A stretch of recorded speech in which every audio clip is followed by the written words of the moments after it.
What is going on, everyone? This is NinjaGeek here, and welcome back to Countdown to the Worst Countdown to the Worst Call of Duty game. And we have Call of Duty Ghosts here coming at the number 9 spot.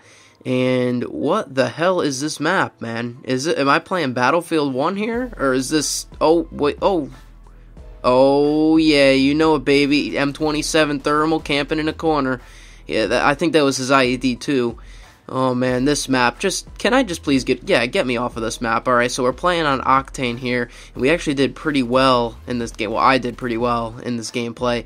The people that still play Call of Duty Ghosts are, well, they're not the best, to say the least. And it didn't really take me a long time to find a match.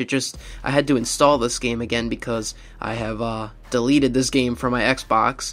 So yeah, I had to install this game to get this gameplay for this particular video, and after I got this gameplay, well, actually, I was like, yeah, this isn't that bad, and then in the games after this, it was just an absolute snooze fest, but this map was okay.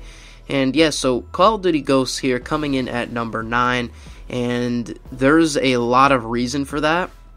Now, I actually want to talk about the positives first of Call of Duty Ghosts, because I think that this game had more potential, that it tried to be something, but it just could not be with what was simply in the game.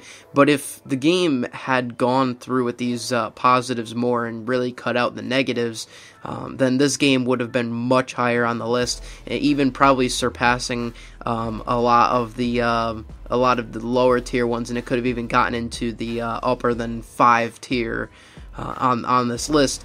But unfortunately, that just wasn't the case, and Infinity Ward kind of messed up with this game. And I think the reason for that was because they were just coming back from MW3, and they really didn't know what kind of game they wanted to make, so they made a new IP, and with that, it was just kind of hard to get back together and figure out what they wanted. I mean, this game was all over the place in terms of what was in it.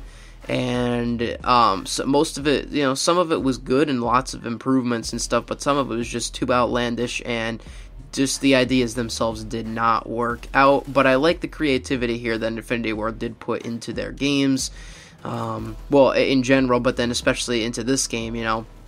This game's DLC is probably one of the best DLC packs that you can buy for any Call of Duty game. Now, of course, I would not buy them right now because the game is pretty much dead already without the DLC installed, but back in its prime, the DLC for this game was absolutely fantastic.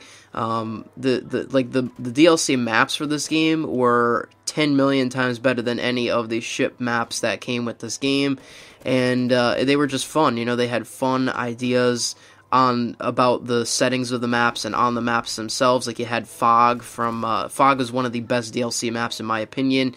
You just have a lot of cool things. You had that map with the Predator on it. Lots of different interesting things that Call of Duty Ghosts did bring to the table. And you also had the field orders. That's a new thing that Call of Duty Ghosts had. I liked field orders, but did not like them. I didn't like them because I felt like they promote camping for the most part, because one of the field orders that I remember was like teabag an enemy to get a care package, right? So people would sit in a corner, and it just kind of promotes camping. Some of them were okay, but the field orders in general I felt like promoted camping. But I like the special streaks that you could get out of the care package. Like, I remember in one of the DLC packs they actually brought back Favela from Modern Warfare 2, obviously, and then in that care package I think they had the AC-130 brought back, and then in one of the other maps, I forget the name of it, but one of the other maps had the Harrier as a kill streak. So the streaks in the care packages on the field orders are really, really fun, but I just didn't really like going for the field orders. I mean, it just really kind of promoted camping in an already campy kind of game, and I just don't really think it fit. And that's why I don't really think we saw field orders return in Infinite Warfare, or I guess any other Call of Duty game, to say the least. But yeah, we've already discussed how the maps in this game aren't really that good. Octane is an okay map. I can't really think of the other ones. I know that Prison Break was on and off for me. It was just kind of like campy. Pretty much everyone's camping in the tower up top. You didn't really have a lot of maps in this game that were good. One thing I will say about this game, though, versus World War II, is that I think it had more maps at launch, so even if they weren't the best, it still beats out World War II. World War II is probably the worst when it comes to the maps, because none of them are good, and there's only a select few of them. But yeah, the next thing I want to talk about is the streaks. The streaks in this game are garbage tier. Specialist got a huge nerf in this game, a watered down version of Specialist, and it was okay. It wasn't the worst thing in the world, but the Specialist Strike package was just not as good as Modern Warfare 3, obviously. And the next tier of the support streaks, which you just saw me use there, and I only got 1 kill in that Helo, I don't even know what that thing was called, but I had on support here just because I didn't even change any of my classes. I just picked up one. This is the first game that I played. And yeah, the support strike package should not have anything that kills people. That's number one.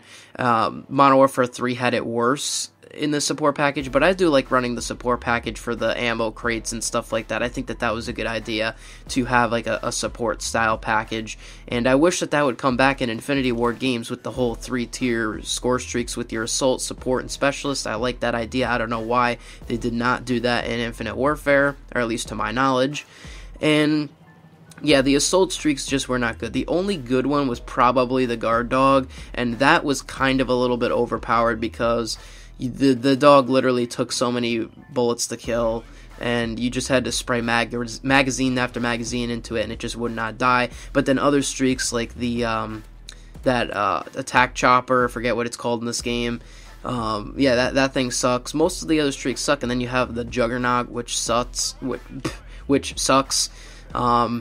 Yeah, so it's just not, the streaks in this game are just not that good. Now, comparing it to the World War II streaks, I feel like the World War II streaks are better just because World War II has Blitzkrieg and you have more options. Like you can, with the Blitzkrieg, you can make them better and you can attain them with kills versus score streaks, which is what World War II has originally. But besides that, Call of Duty Ghosts had a diversity of streaks, but unfortunately, they just were not good. And another thing that really ruined Call of Duty Ghosts that I feel like it honestly put it down below is they tried to improve the UAV system with the SATCOMs, where you can put down more SATCOMs to act as a UAV, so that because people were complaining that they were too easy to shoot down out of the sky, and well, that did not last. It was a terrible system. I think that they had the creativity to try something new, but it just did not work out in Call of Duty Ghosts, and it was just a terrible system in general. And yeah, Call of Duty Ghosts was just very bland, and I feel like one of the reasons why it just was not the game that it could have been was because it came out during that transition between the new consoles, so the PS4 and the Xbox One.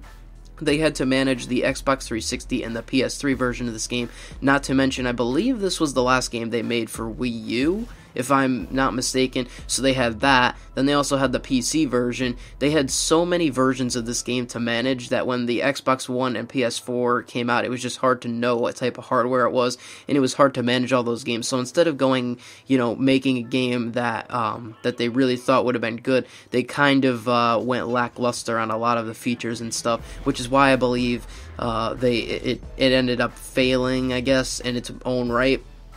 Call of Duty Ghosts was not the worst experience ever, and you could still go on here and have fun sometimes, but yeah, it definitely does not stand up and hold up against the test of time with the other Call of Duty games and just what was in this game in general. So you can let me know your thoughts down below. And here I have the Juggernaut, and you see I'm moving around so slow, I don't know what's going on. There's nobody on the other team, and we end up winning. Time limit games a lot of the times too, is so slow paced. But anyways, let me know what your thoughts are on Call of Duty Ghosts, and I'll see you on the next one. This is NinjaGeek. I'm out, and peace.